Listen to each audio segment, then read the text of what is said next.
Standard 7 subject general science unit 7 motion force and work. मागील पाठाला आपण average velocity and instantaneous velocity आणि ॲसेलरेशन हा घटक पाहिला. आज आपण फोर्स अँड ॲसेलरेशन आणि फोर्स डिस्प्लेसमेंट अँड वर्क हा घटक पाहणार आहोत. Force and acceleration. बल आणि त्वरण.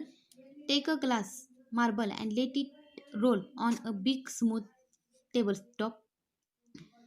After some time, its velocity will decrease and it will stop. On a carom board, to the carom coin pushed by a sticker will move forward some distance and then come to a stop. If the coin is pushed after applying talcum powder to the carom board, it will keep moving for a longer time and then come to a stop. एका मोठ्या गुळगुळीत पृष्ठभागाच्या टेबलावर काचेची खेळातली गोटी घेऊन ती गळगळत जाऊ द्या. काही वेळानंतर तिचा वेग मंदावेल व ती थांबेल. बरोबर ना? परंतु कॅरम बोर्डवर स्ट्रायकरने ढकललेली सोंगटी सुद्धा अशीच पुढे जाऊ थांबेल. कॅरम बोर्डवर पावडर टाकून सोंगटी ढकलल्यास ती जास्त काळ पुढे जात राहील व नंतर थांबेल. आपल्याला माहिती आहे आपण काय करतो, कॅरम बोर्डवर स्ट्रायकरनं बोर्डवर ढकलतो सोंगटी ती पुढे जाते. परंतु टॅल्कम पावडर म्हणजेच कॅरम बोर्डवरची पावडर आपण वापरली तर आणखीनही जास्त ती काय जाते पुढे जात राहते. What can we infer from this? यावरून काय लक्षात येते? The velocity of the coin decreases due to the force of friction and the coin stops. घर्षण बलामुळे सोंगटीचा वेग कमी होतो, सोंगटी थांबते. If the friction between the carrom board and the coin is reduced the coin keeps moving for a longer time. Carrom board व सोंगटी यांच्यातील घर्षण कमी केले तर सोंगटी अधिक काळ चालत राहते. It would mean that if no force of friction is acting on a moving body it will keep on moving with a constant velocity. म्हणजेच एखाद्या गतिमान वस्तूवर कोणतेही घर्षण बल कार्य करत नसेल तर ती वस्तू एकसारख्या वेगाने चालत. The scientist sir Isaac Newton was the first to study force and resulting acceleration. बल आणि त्यामुळे घडणाऱ्या त्वरणासंबंधीचा अभ्यास प्रथम सर आयझॅक न्यूटन या शास्त्रज्ञाने केला. Newton's first law of motion. न्यूटनचा गतिविषयक पहिला नियम. If no force is acting on a body its velocity does not change. The body does not acceleration. In the other words, if a body is stationary if it will remain stationary if it is motion.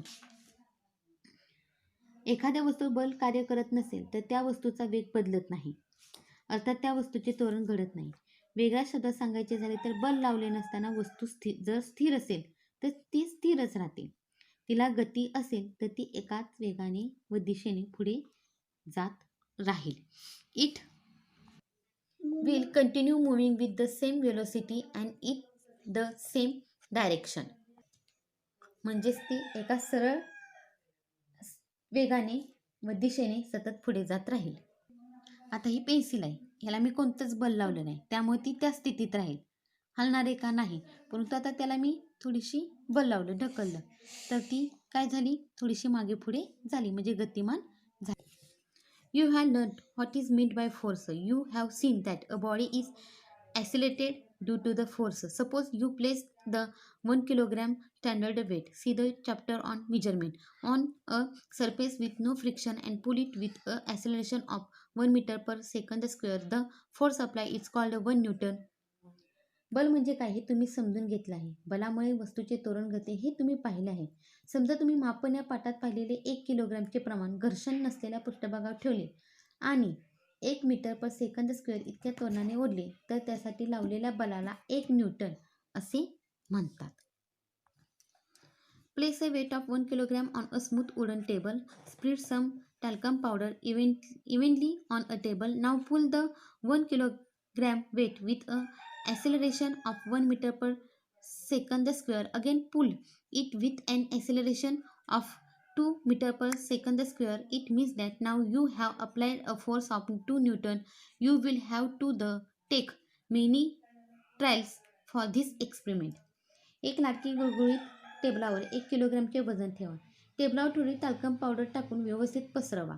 आता 1 किलोग्रामचे वजन 1 metre per second square इतक्या त्वरणाने ओढा. पुन्हा 2 metre per second square इतक्या त्वरणाने ओढा. म्हणजेच आता 2 Newton इतके बल तुम्ही लावले या प्रयोगासाठी बऱ्याच चाचण्या कराव्या लागतील. Force is measured by the acceleration that is produces. बल हे त्याने निर्माण केलेल्या त्वरणाने मोजले जाते. We have learned about the relationship between the displacement of a body resulting from the force applied to it and the work done. वस्तूवर बल लावल्याने होणारे विस्थापन आणि कार्य यांचा संबंध आपण मागील इयत्तेत पाहिला आहे. We have also learned about the work energy relationship and that the ability to do work is called energy. कार्य ऊर्जा संबंधाची माहिती करून घेतली आहे. कार्य करण्याच्या क्षमतेला ऊर्जा म्हणतात हे आपण शिकलो आहोत. फोर्स, डिस्प्लेसमेंट अँड वर्क, बल, विस्थापन व कार्य. In the figure alongside a string attached to a wooden block on a table in passed over a pulley and tied to a weight on applying a sufficient weight the block will be seen to move.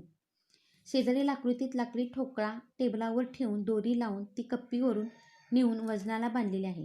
पुरेसे वजन लावले असता ठोकळा पुढे सरकताना दिसेल. Wooden block, लाकडी ठोकळा, बरोबर, कप्पी आणि वजन. आता जसंही तो वजन वाढेल तसं हे काय होणार आहे, लाकडी ठोकळा पुढं पुढं सरकणार आहे. Which force is being applied here. शेजारी आकृतीत कोणते बल लावले आहे. How can this force is increased. हे बल कसे वाढवता येईल. What will happen on applying more force. अधिक बल लावले तर काय होईल. When we can we say that work is done by the applied force. लावलेल्या बलाने कार्य झाले असे कधी म्हणता येईल. बघा, if the block moves forward we can say that it has been displaced due to the displacement. We say that the force has done some work. ठोकळा पुढे सरकल्यास त्याचे विस्थापन झाले असे आपण म्हणू शकतो. विस्थापन झाल्यामुळे बलाने कार्य केले असे म्हणतात. Can we measure this work. हे कार्य मोजता येईल का. We know that work done depends on the force and the displacement. हे कार्य बल व विस्थापनावर अवलंबून असल्याचे आपल्याला माहीत आहे. The following formula express this relationship. म्हणूनच खालील सूत्रामध्ये त्याचा संबंध स्पष्ट केला आहे. Work done by the force, बलाने केलेले कार्य. Force apply to the body, म्हणजेच वस्तूला लावलेले बल. इन टू डिस्प्लेसमेंट, म्हणजेच बलाच्या दिशेत. Of the body that takes place in the direction of the force, म्हणजेच बलाच्या दिशेत झालेले वस्तूचे विस्थापन. म्हणजे work is equal to force into acceleration, म्हणजेच विस्थापन. In the SI system of unit of work is joule, while the unit of force is Newton and the unit of displacement is meter. In the CGS system of unit of work is erg. SI पद्धतीत कार्याचे एकक joule तर बलाचे एकक Newton आणि विस्थापनाचे एकक metre आहे. CGS पद्धतीत कार्याचे एकक अर्ग आहे.